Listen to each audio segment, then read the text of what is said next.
সকাল ৮টা, এখনো সূর্যের দেখা নেই। আমরা দাঁড়িয়ে আছি কক্সবাজার কুরুশকুলের উত্তর পাশে যে ব্রিজ রয়েছে সেই ব্রিজের আর একটু উত্তরে।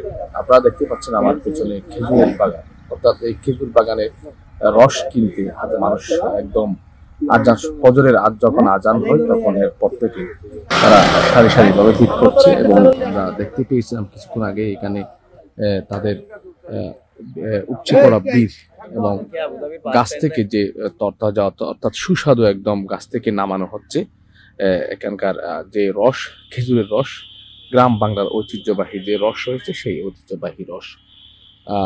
আপনাদেরকে যেমনটি বলছিলাম, এটি হচ্ছে কক্সবাজার জেলার যে কুরুশকুল ইউনিয়ন রয়েছে সেই কুরুশকুল ইউনিয়ন যেতে, অর্থাৎ নতুন ব্রিজ যেটি রয়েছে সেই নতুন ব্রিজের একদম লাগোয়া উত্তর পাশে।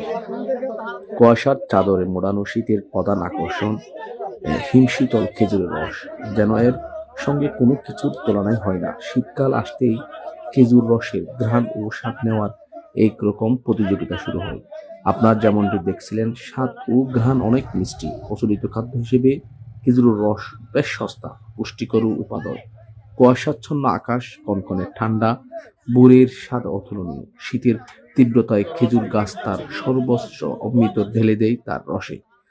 পৌষ মাঘ মাস, অর্থাৎ আপনাদেরকে যদি একটু বলি, পৌষ মাঘ মাসে সবচেয়ে বেশি রস পাওয়া যায়, অর্থাৎ ডিসেম্বর জানুয়ারি। সাধারণত ঠান্ডা আবহাওয়া, কুয়াশাচ্ছন্ন পরিবেশ, পর্যাপ্ত রস পাওয়া যায় এবং এর স্বাদও ভালো হয়। তাপমাত্রা বাড়লে খেজুর গাছ থেকে নির্গত রসের পরিমাণ কম হয় এবং এর সুস্বাদু স্বাদও হারিয়ে যায়।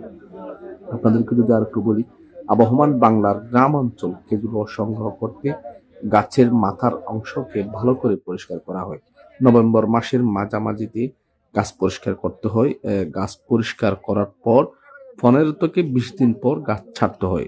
ছাঁটা যে অংশ রস নিঃসরণ হয় সেই অংশে চিকন 7 থেকে 8 ইঞ্চি লম্বা বাঁশের কঞ্চি আধা ইঞ্চি ঢুকিয়ে দিতে হয়। কাঠির মধ্য দিয়ে ফোটায় ফোটায় নির্গত রস গাছের ঝুলানো ছোট বড় হাঁড়িতে জমা হতে থাকে। গাছ একবার চাটলে 3 থেকে 4 দিন রস সংগ্রহ করা যায় এবং পরবর্তী সময়ে 3 দিন শুকাতে হয়। এরপর আবার হালকা চেটে পুনরায় রস সংগ্রহ করা যায়। শীতের মৌসুমে গাছেরা রস সংগ্রহের জন্য সাধারণ বিকেল বা সন্ধ্যার সময় গাছে হাঁড়ি ঝুলান এবং খুব ভোরে হাঁড়িতে জমাকৃত রস সংগ্রহ করেন।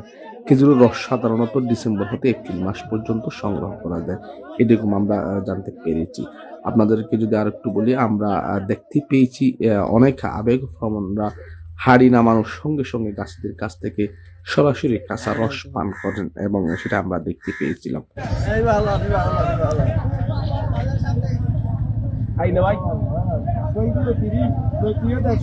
আসছি এত সকালবেলায় সারা রাত জেগে খাওয়ার জন্য জাস্ট আসলাম, অনেক ভালো লাগলো। আর এত ভালো মজা যে এত মিষ্টি লাগছে এত সকালবেলায় যে খাবো। আর আমি আসছি ঢাকা থেকে, ঢাকা থেকে এসে আপনার রস নিতে আসছি, খুবই ভালো লাগছে। আসলে সকালবেলায় হচ্ছে ভোরের শিশিরে যখন আমরা একটু হাঁটি, কুয়াশার মধ্যে যখন হাঁটি, মনের ভাবটা অনেক ভালো লাগে এবং আমরা সবসময় চাই যে একটু হেঁটে চলে। আজকে হচ্ছে কক্সবাজার প্রকল্পতে এসে যে আমরা খেজুর রস খাচ্ছি, এরকম একটা পরিবেশ, মনোরম পরিবেশ তৈরি করে দিয়েছেন। তো সেক্ষেত্রে অনেকটা ভালো লাগতেছে। আসলেই হচ্ছে অনেক অনেক অনুভূতি কাজ করে যখন সকালে আমরা হাঁটি, যখন খেজুরের রস খাই, অনেকটা ভালো লাগে।